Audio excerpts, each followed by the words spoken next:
Hey guys, Steffo here from the Tantric Man Experience and also the admin of the Tantric Brotherhood. So today I'm going to answer one of you guys' questions. So the question is about feeling moody and feeling sadness because you're abstaining from ejaculation. So the way we're going to do this video today is that I'm going to read the question for you and then I'm going to go in and answer it. All right, so let's dive in. The question is like this. My question is about sexual frustration and what happens if you don't masturbate or have sex, and what happens if you do masturbate and have sex but don't ejaculate. I am going to be really honest about my experience. I enjoyed ejaculation up until I was in my early 20s. After that, the brief localized pleasure that I experienced did not seem worth it compared to how awful I would feel the next day. So I learned to control it and hold it in, and since then virtually the only reason I would choose to ejaculate was because I felt there was a monster inside me, and the only way to calm it down was to spunk it out. And if I didn't, I would get increasingly more irritation, impatient, unsympathetic, angry, uncompassionate, more focused and tunnel visioned, less able to be doing higher reasoning, physically stronger, more determined, and prone to physical violence. Can anyone relate? I always thought this was due to increasing levels of testosterone, but something didn't make sense because apart from what I was just mentioning, I would also experience dramatic mood swings and really intense sadness to the point of where I would struggle to hold back the tears. Can you relate to this? And why should I feel mood swings and intense sadness as a result of abstaining? All right, really great question, and thanks for being sincere and honest about your experience here. So we're going to dive into this now, and the first thing that I want to explore is that you can approach this in two different ways, okay?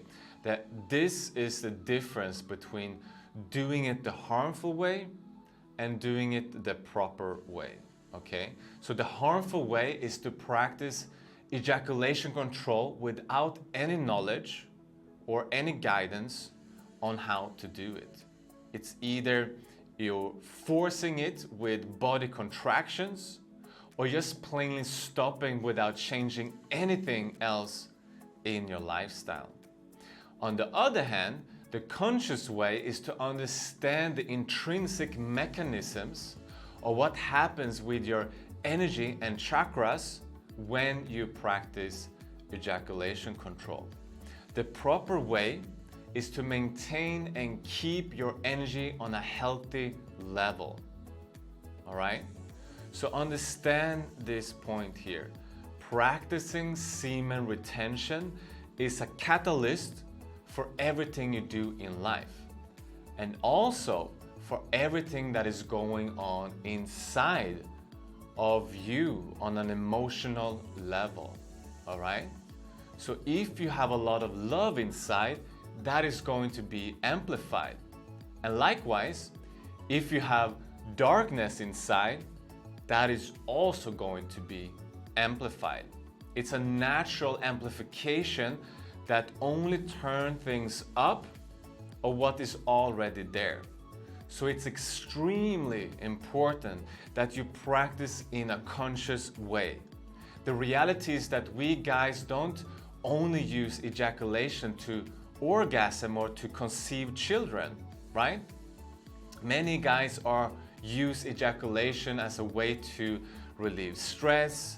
Some do it as a sleep remedy. You know, you can't fall asleep, you're tossing and turning, it's 1 a.m. and then you think, hey, why don't just jerk it off and ejaculate so I can fall asleep, right?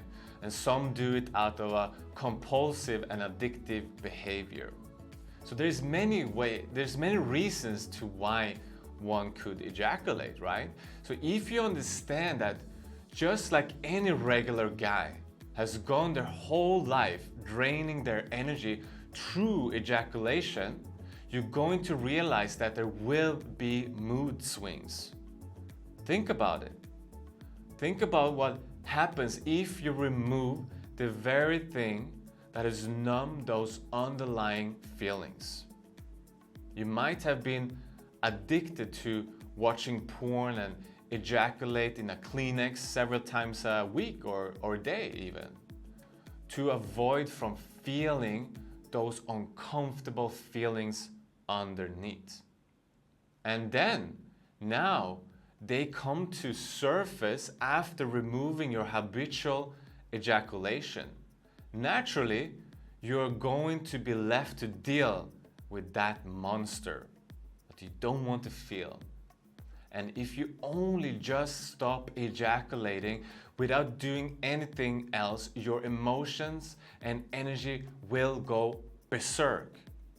For a long period of time, or even your whole lifetime, you've been wasting and depleting frustrated energy in Swadhisthana chakra. That's your sexual center down there. And then you start practice abstaining from ejaculation without any guidance and know-how. After a couple of weeks of semen retention, your cup, so to speak, is starting to fill up with sexual energy, right? Half full after 2 weeks. But then after 3 to 5 weeks, your cup becomes full, all right? And what happens when your cup is full, right? It overflows. It cannot contain more, right? So Swadhisthana explodes with too much energy. It's boiling on maximum heat down there in your sexual center. This creates chaos in your energy field, causing disturbance in your system. Swadhisthana is related to emotions. And the characteristics of an unbalance in Swadhisthana is exactly what this guy who asked the question were talking about here. So aggression, irritation, mood swings, and even physical violence. So that tells me that this person have an imbalance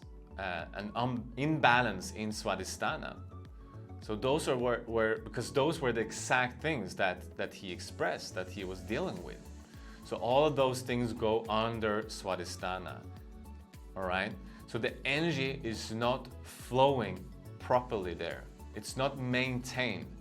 That is why this is happening. So the solution to this is that you need to learn how to take care of this in the healthy, conscious, proper way, all right?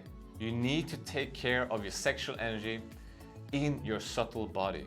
Otherwise, you will not be able to eliminate the mood swings while practicing semen retention. You have to choose one or the other. Either you do it the proper way or just leave it. Don't risk hurting yourself just because you were stubborn or ignorant or not wanting to receive help. It's not worth to risk injuring your most precious jewels and organs, right? The way I teach students to practice semen retention is from a holistic level. There's no harm there. It's 100% safe. Not only using your body to force it to stop. That is the harmful way. I talked about the danger of doing that more in length in another video about the NoFap.